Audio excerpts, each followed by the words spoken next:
그다음 송석준 의원님 질의하세요. 우리 대한민국 국민들께서 지금 관심을 갖고 이 법사위 청문회를 보고 계십니다. 하지만 지금 열리는 이 청문회는 명백하게 의원적, 의법적 청문회입니다. 애초에 대상이 되지 않는 청원, 이것은 애초 자체, 청원 자체가 대상이 되는 의법한 청원이기 때문에 이게 정말 심각한 문제입니다. 이 대한민국 국회의 현실 정말 국민들께서 어떻게 보고 계시겠습니까? 우리 존경하는 우리 동료 의원님들 정말 반성하셔야 된다고 생각합니다. 이렇게 불법적 청문회를 열면서 불법적 청문회라 떠들던 송석준 의원. 불법이라면 탄핵 청원 심사 안건이 국회법 절차에 따라서 법사위로 오지 않았어야 하고 청문회 개최 가결 자체가 되지 않았어야 합니다. 국회 사무처가 청원 내용을 심사하여 문제가 없기에 법사위로 보낸 것이고 국회법에 따라 법사위는 청문회를 의결했고 여야가 모여 청문회가 진행되고 있습니다. 송석준 의원은 물론 국민의힘 전체가 청문회는 불법이라면서 주장하고 있고 헌법재판소에 권한쟁의 심판을 청구한 상태입니다. 위헌과 불법을 주장하는 국민의힘 의원들이 볼 때는 송석준 의원의 말이 틀림이 없지만 청문회가 합법이라 생각하는 야당의 입장에서는 송석준 의원의 주장은 무척이나 불쾌한 주장이 됩니다. 특히 위원장인 정청래 위원장 입장에서는 자신이 위헌적인 불법적인 일을 주도하는 것이어서 송석준 의원의 발언을 내버려 둘 수가 없습니다. 저 송석준 의원님, 하지만 송석준 의원님 잠깐 발언 중지하세요. 지금 오전 내에 제가 몇 번을 얘기했습니까? 이게 불법적인 청문회입니까? 지금 위원장이 불법을 자행하고 있습니까? 그럼 본인은 왜 불법에 동조하고 있어요? 왜 참여하고 있어요? 저는 동조하는 것이 아니라 불법성을 국민들께 명쾌하게 부각시키기 위해서 제가 정말 싫지만 이 자리에 나온 겁니다. 불법이면 가담하면 안 되죠. 제가 가담이 아니고요. 몇 번을 얘기합니까? 불법성을 국민들께 명확하게 설명드리고 각인시키기 위해서 제가 특이한 지점이 보입니다. 송석준 의원과 정청래 위원장이 대화하는 사이에 다른 국민의힘 의원들이 대부분 끼어들지 않습니다. 국민의힘이 불만 있는 걸 알겠어요. 불만성 청문회는 될 수 있어도 불법성 청문회는 절대 아닙니다. 제가 국회법에 대해서 몇 번을 설명하냐고요. 아니 위원장님 분명히 의안 이게 발의가 된 건 맞습니다. 그런데 그건 기계적인 거고요. 내용을 따져봐야죠. 우리 국회는 기계에 종속되는 그런. 송석준 의원님, 지금 합법적으로 의결위에서 청문회가 진행되고 있고 송석준 의원님도 위원장의 발언권을 얻고 지금 질의를 하고 있어요. 그러면서 무슨 불법적인 청문회라고 자꾸 얘기합니까? 자, 이 부분에 기계적으로 안건을 가지고 내용적으로는 불법적인 겁니다. 기계적으로 안건이 올랐기 때문에 정청래 법사위원장이 이 청원을 법사위 회부하지 않았어요. 다시 말씀드리지만 재판에 간섭하는 경우, 국가를 못 오가는 경우, 국가 기밀인 내용은 청원이 성립이 되지 않아요. 법사위에 오지를 않습니다. 그 세 가지 조항에 해당되지 않기 때문에 국회 사무처에서 국회의장이 법사위로 자동 회부를 했고, 그러면 법사위원장으로서 90일 이내에 심사 결과를 의장에게 보고해야 될 의무가 있기 때문에, 그리고 65조 1항에 의해서 청문회를 열 수 있기 때문에 지금 청문회를 열고 있는 거예요. 이게 국회법 절차에서 합법적으로 진행되는 청문회라는 점을 몇 번이나 얘기해야 알아들으시겠습니까? 의사진행 발언이 있습니다. 의사진행 발언 주지 않겠습니다. 지금 송석준 의원 그 불법적인 청문회 그 발언을 취소하세요. 저는 취소할 수 없습니다. 제가 이 자리에서 질의하고 참석하는 이유도 불법성을 국민들께 명확하게 설명드리고 분명하게 밝히기 위해서 이 자리에 앉아서 정말 가슴 아프고 답답하지만 제가 그러면 참여하는 겁니다. 무엇이 불법인지, 이 청문회가 왜 불법인지 국회법 몇 조 몇 항에 해당됩니까? 국회법 124 웬일로 유상범 의원이 그만하라 합니다. 조항까지 말씀드릴까요? 분명히 나오지 않습니까? 이미 많은 5가지 사유 중에 상당 부분이 우리 수사 재판 중인 사안이잖아요. 자, 그다음에 송석준 의원의 주장대로 한다면 국회법이 잘못되어 있는 거고 법사위에 회부한 국회의장이 잘못된 것이고 국회 사무처가 잘못된 것이에요. 아셨습니까? 발언을 마음에 안 들 수 있어요. 그러나 이런 식으로 말씀하시니까 유상범 의원님, 위원장 발언이 마음에 안 들 수 있죠. 이 청문회가 마음에 안 들 수 있죠. 그렇다면 불만을 얘기한 것까지는 좋은데 불법이라고 얘기하지 마세요. 아셨습니까? 질의하세요. 형님 강요하지 마세요. 불법 청문회가 아닙니다. 자, 저는 다시 한번 불법 청문회임을 밝히면서 다시 한번 질의를 이어가겠습니다. 송석준 자, 의원님, 예. 저 불법 청문회가 시계 다시 아니라고 알려주세요. 제가 지금 얘기를 했고, 그거는 위원장님과 송석준 의원의 말이에요. 말을 가지고 이거 유상범 의원님 끼어들지 마시고요. 끼어드는 게 아니라 제가 분명히 얘기했죠. 이 불법적인 청문회가 아니라고. 말씀하시니까 그런 거예요. 저희도. 발언하세요. 자, 우선 박정훈 우리 대령님, 네, 증인님, 이번 사태와 관련해서 최혜병 순직 사고와 관련해서 수사 예압을 받으셨나요? 네, 받았습니다. 그래요? 네. 자, 우리 김규현 증인님, 구명로비나 이런 건 없었다는 얘기죠? 제가 그 단톡방에서 들은 것이 아니라 이종호 전 대표 예. 통화를 하는 과정에서 본인이 VIP한테 얘기를 할 테니 사단장에게 사표를 내지 말라고 알겠습니다. 했다. 그게 대략 언제쯤이죠?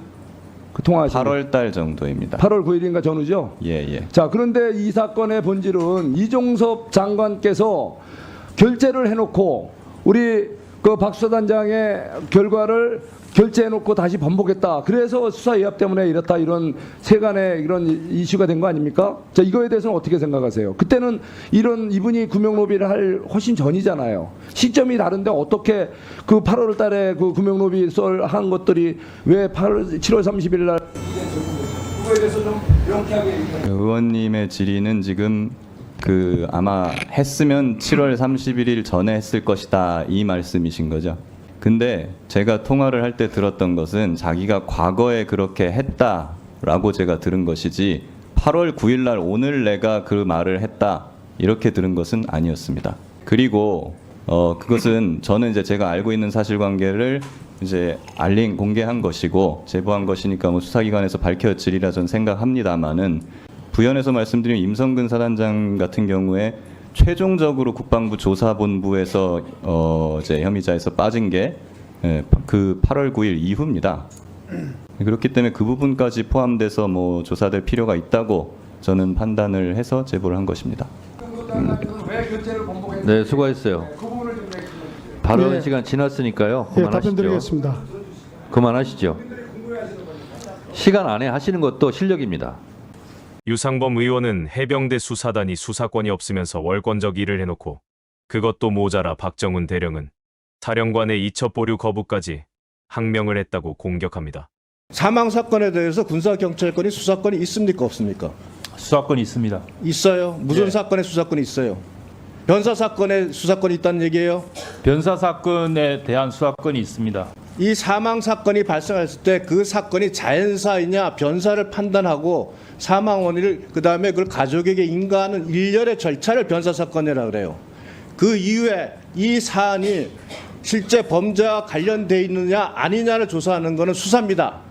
그러니까 지금 임성근 사단장은 변사 사건 수사권이 있다고 사망 사건에 대한 수사권이 있다고 지금 엉뚱한 소리를 하고 있는 거예요. 명백히 군사법원법에 있는 법률 규정을과는 전혀 반하는 그런 주장을 하고 있는 거예요. 이게 말이 안 되는 소리를 하는 거예요, 지금. 답변 드려도 되겠습니까? 그래서 물어볼게요. 그러면 박정훈 대령, 예. 분명히 박정훈 대령은 이첩 보류 지시와 관련돼서 여러 가지 얘기를 하면서 조배석 의원님 질문에는 김기한 사령관으로부터 이첩 보류 지시를 받은 바 없다고 답변했어요. 맞죠? 보류 지시 받은 바 없습니다. 김기한, 자 여기 부사령관 나와 계세요. 예, 국방부 장관님으로부터 이첩 보류 지시를 전달받았어요, 안 받았어요? 정확히 받았습니다. 사령관한테 그 얘기 전달했습니까? 정확히 전달했습니다. 그럼 박정훈 대령에게 그 지시 내용 내려갔죠? 당연히 전달했습니다. 네. 자, 이종섭 장관님. 예, 몇 번에 걸쳐서 지시했어요? 뭐 세 번처럼 보이지만은 처음에는 사령관이 직접 했고 두 번째는 부사령관이 사무실에 왔기 때문에 한 번 더 종합적으로 지시할 때 포함시켜서 했고 네. 나머지는 사령관이 문자로 의견을 제시했을 때 다시 한번 강조해서 이첩 보류하라고 했습니다. 그래서 전체 세 번 한 겁니다. 지금 박정훈 대령은 두 번에 걸쳐서 말씀을 하신 게 있어요. 이첩 보류 지시 거부한 이유에 대해서 답변할 때 사건 축소 우려가 있어서 거부했다는 답변을 하셨고 그다음에 김기한 사령관 이첩보류 지시를 받은 바 없다는 답변을 모순된 답변을 했습니다. 아닙니다. 모순된 게 아니고 김기한 사령관으로부터 이첩 보류 지시 받은 적 없고 이첩 보류 지시에 대해서 사령관과 논의하면서 이첩 보류 지시의 본질이 사건 축소 왜곡이다. 그러므로 그렇게 하면 안 된다고 제가 자, 그럼 그 건의드렸습니다. 당시에 김기한 사령관이 이첩 보류에 대해서 말씀하셨어요? 이첩 이첩 보류하라는 보류하라는 얘기를 한 거잖아, 그럼. 아닙니다. 이첩 보류를 했다는 말을 했기 때문에 지금 박정훈 대령이 그것의 부당성을 얘기했다고 지금 말씀하시는 거 아니에요? 국방부에서 이첩 보류하라고 하는데 어떻게 하면 좋겠느냐라고 그렇게 저한테 질문을 하셔서 그렇게 하면 안 된다라고 설명을 드렸고 그래서 같이 고민을 했습니다. 유상범 의원이 상의하는 것과 지시를 구분 못할 정도로 저렇게 멍청하고 말귀를 못 알아듣는 사람이 아닙니다. 그냥 못 알아듣는 척하면서 하고 싶은 주장만 하고 싶은 것입니다. 해병대 사령관이 박정훈 대령에게 어떻게 하면 좋겠냐고 상의를 해왔고 박정훈 대령은 보류를 하면 안 된다고 의견을 냈다고 이미 여러 차례 밝혔습니다. 그것을 해병대 사령관이 이첩 보류란 말을 했으니 지시한 것이다 라고 박바구기는 것입니다. 자, 우리 김동혁 국방감찰부장님, 자, 방금 그 공소 사실에 보면 8월 1일자에 분명히 지시를 이첩 보류 지시를 했고 이에 대해서 우리 박 대령이 이첩 보류 지시를 받지 않은 걸로 하겠다면서 거부했다는 내용이 8월 1일과 8월 2일 날 했다고 분명히 기재가 돼 있어요. 이거 맞죠? 네, 저희는 그렇게 파악해서 공소 제기했습니다. 자, 그러면 그 당시에 그 진술을 확인한 거는 박 대령은 그렇게 진술했습니까? 박 대령 본인은 그 이첩 보류 지시를 명시적으로 받은 게 없다고 진술했고 다만 저희는 그 회의에 참석했던 참모진들 다수로부터 일관되게 사령관의 명확한 이첩 보류 지시가 있었다라는 진술을 확보했습니다. 그 자리에 참모들까지 있었고 네. 그 참모들을 상대로 조사한 결과 모든 사람이 동일하게 이첩 보류 지시가 있었다는 진술이 있었다 이거죠? 네, 다수의 진술이 있었습니다. 네, 수고했습니다. 저도 질의 좀 하겠습니다. 우리 정종범 증인, 지금 네, 보직이 어떻게 되십니까? 네, 현재 해병대 제2사단장 하고 있습니다. 그렇죠? 네. 지금 오물풍선 등 엄중한 상황인데 국회에 나와주셔서 감사합니다. 네, 정종범 메모, 뭐 본인도 아시겠죠? 당연히 알고 있습니다. 네. 근데 이름이 똑같아요, 공교롭게. 안종범 메모라고 혹시 아십니까? 처음 들었습니다. 박근혜 국정농단 때 안종범 수석이 작성한 메모입니다. 박근혜 대통령의 지시로 작성한 메모인데 이것이 형사소송법 제315조에 따라서 증거로 채택되고 인정받았어요. 따라서 정종범 메모도 이것이 증거로 인정될 가능성이 대단히 높습니다. 이거 본인이 작성한 거 맞죠? 맞습니다. 네. 이 메모에 나오는 메모 사항들은 누가 지시했습니까? 메모 사항은 기본적으로 제가 회의 말미에 도착했는데요. 그 중에서 어떤 분야는 장관님께서 지시한 내용도 있고 네. 어떤 분야는 주로 설명, 대화, 도의 와중에 적힌 것도 있습니다. 자, 그러니까 장관의 지시사항 아닙니까? 자, 그런데 장관의 지시사항인데 누구누구 수사 언급하면 안 됨이라는 게 있어요. 이것을 저는 임성근 빼라 이렇게 해석합니다. 본인 어떻게 생각하세요? 전혀 동의할 수 없습니다. 본인은 동의할 수 없습니까? 네, 그렇습니다.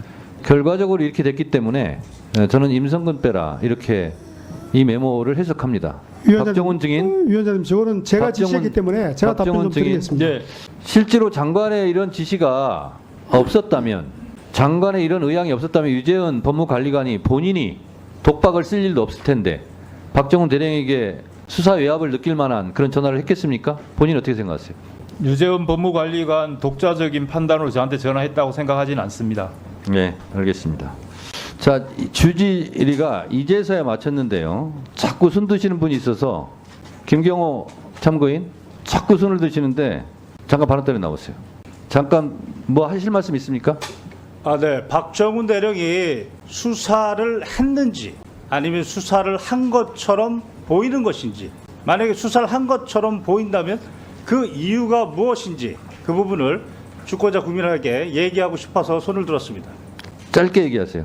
짧게 2분간 얘기해보겠습니다. 시간 드리겠습니다.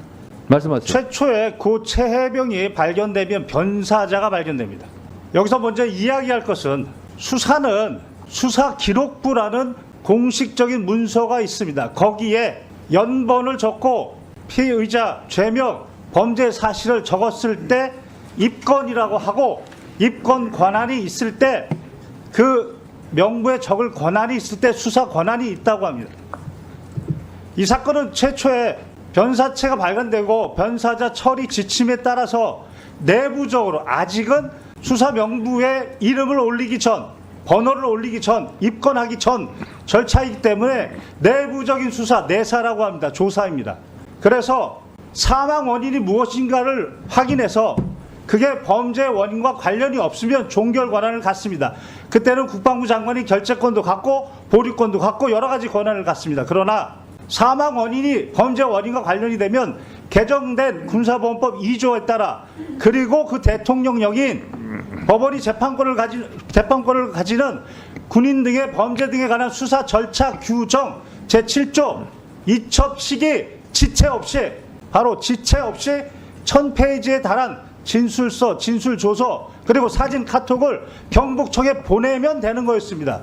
그런데 국방부 장관이 그때 법원이 재판권을 가지는 군인 등의 범죄 등에 관한 수사 절차에 관한 훈령이라고 상위 법과 대통령에 위반되는 이첩 방식을 정했습니다. 7조에 보면 인지통보서라고 정해놨는데 거기에 보면 정확하게 지금 인터넷에 나와 있습니다. 피의자, 죄명, 범죄 사실, 피의자는 수사기록부에 연번 번호를 적고 관련 내용을 적었을 때 피의자라고 하는 겁니다. 그런데 국방부 장관 명령이 이첩 방식을 피의자라고 적으라고 합니다. 수사한 것처럼 보이게 그렇게 적으라고 하는 겁니다. 수사기록부에 적는 권한은 바로 경북경찰청에 있습니다.